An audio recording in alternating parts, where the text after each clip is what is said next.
Assalamualaikum warahmatullahi wabarakatuh. Perkenalkan, nama saya Lewi Suprianto. Pada kesempatan kali ini saya akan mempresentasikan tugas kritik arsitektur saya yang ke-10, di mana tugas ini adalah membuat tabel kritik arsitektur postmodern dan modern. Yang pertama itu bangunan arsitektur postmodern Masjid Mahligai Minang, Sumatera Barat, karya arsitek Rizal Muslimin. Arsitektur Masjid Raya Sumatera Barat memakai rancangan yang dikerjakan oleh arsitek Rizal Muslimin. Pemenangnya sayembara desain yang diikuti oleh 323 arsitek dari berbagai negara pada 2007. Dari ratusan peserta, 71 desain masuk sebagai nominasi dan diseleksi oleh tim juri yang diketuai oleh sastrawan Misran Handi. Konstruksi bangunan dirancang menyikapi kondisi geografi Sumatera Barat yang beberapa kali diguncang gempa berkekuatan besar. Gaya arsitektur yang digunakan yaitu gaya kontemporer. Kemudian bangunan postmodern yang kedua itu Vena Venturi, karya arsitek Robert Venturi, yaitu seorang arsitek Amerika bernama Robert Venturi merancang rumah untuk ibunya di tahun 1950-an. Rumah tersebut merupakan rumah di pinggiran kota Philadelphia dengan gaya arsitektur kontemporer, tepatnya bergaya postmodern, namun pengaruhnya sungguh besar hingga saat ini rumah ini disebut sebagai rumah bergaya postmodern yang pertama. Keterangan metode arsitek atau gaya yang digunakan adalah abstraksi modern. Kemudian yang ketiga itu bangunan arsitektur postmodern Guildhall, karya arsitek Robert Venturi. Guildhall di kota asal Venturi pilih dirancang untuk menampung warga lanjut usia berpenghasilan rendah, yang merupakan bentuk pengabdian sosial seorang legenda arsitektur. Bangunan ini menggabungkan bata merah kontekstual dengan kombinasinya dengan ornamen halus yang mirip desain dengan klasik. Keterangan metode gaya arsitektur yang digunakan adalah postmodern / revivalisme.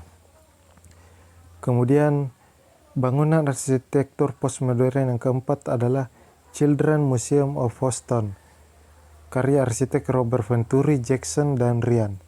Venturi memanfaatkan pengalaman belajar psikologi anak untuk bangunan 4.100 meter persegi tersebut yang dimaksudkan untuk mendorong perkembangan anak-anak. Barisan depan memperlihatkan sebuah jendela besar, dari kejauhan terlihat seperti museum klasik yang dikonversi sesuai selera anak-anak. Metode gaya arsitektur yang digunakan adalah postmodern space. Kemudian bangunan arsitektur postmodern yang kelima adalah First Station 4, karya arsitektur Robert Venturi.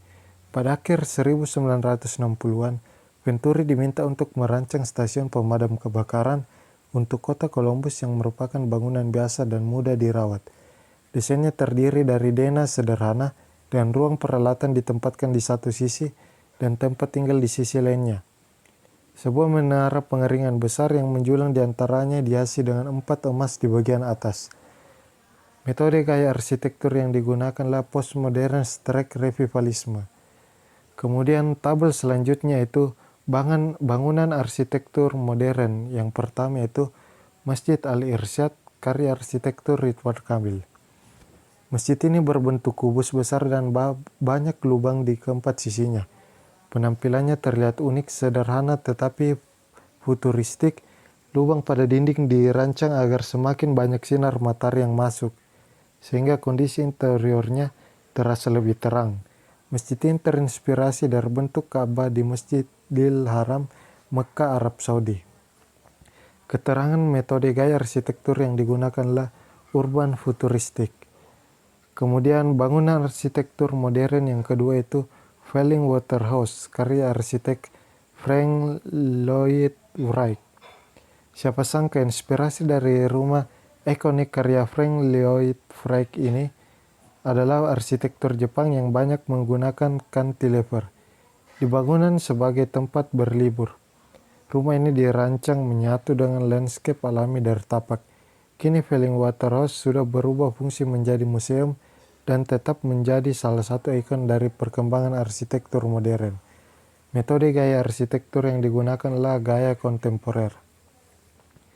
Kemudian bangunan arsitektur modern yang ketiga itu Farnsworth House, karya arsitek Ludwig Mies van der Rohe.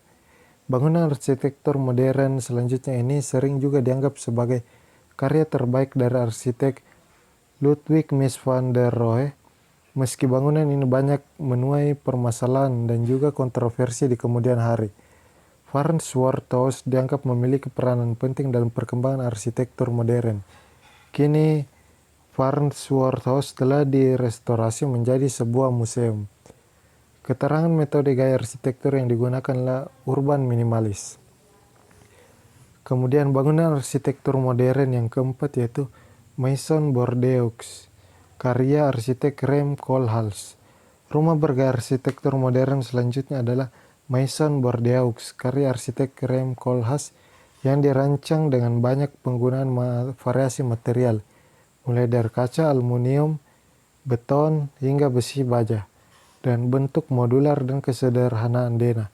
Rumah ini merupakan bangunan bergaya arsitektur modern yang sering menjadi kiblat para pengamat arsitektur modern. Keterangan metode gaya arsitektur yang digunakan adalah urban futuristik. Kemudian, bangunan arsitektur modern yang kelima adalah Glass House, karya arsitek Philip Johnson. Philip Johnson merancang rumah untuk ia huni dengan desain yang sangat minimalis dan memanfaatkan elemen transparan dari kaca sebagai elemen utama dari rumah ini. Eksperimennya dengan dimensi serta bentuk-bentuk geometri menjadikan bangunan ini sebagai salah satu ikon perkembangan arsitektur modern. Keterangan metode gaya arsitektur yang digunakan adalah urban minimalis.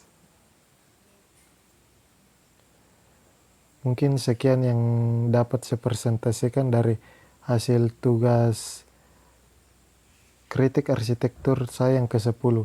Lebih dan kurangnya mohon dimaafkan. Saya akhiri dengan wabillahi taufiq wal hidayah. Assalamualaikum warahmatullahi wabarakatuh.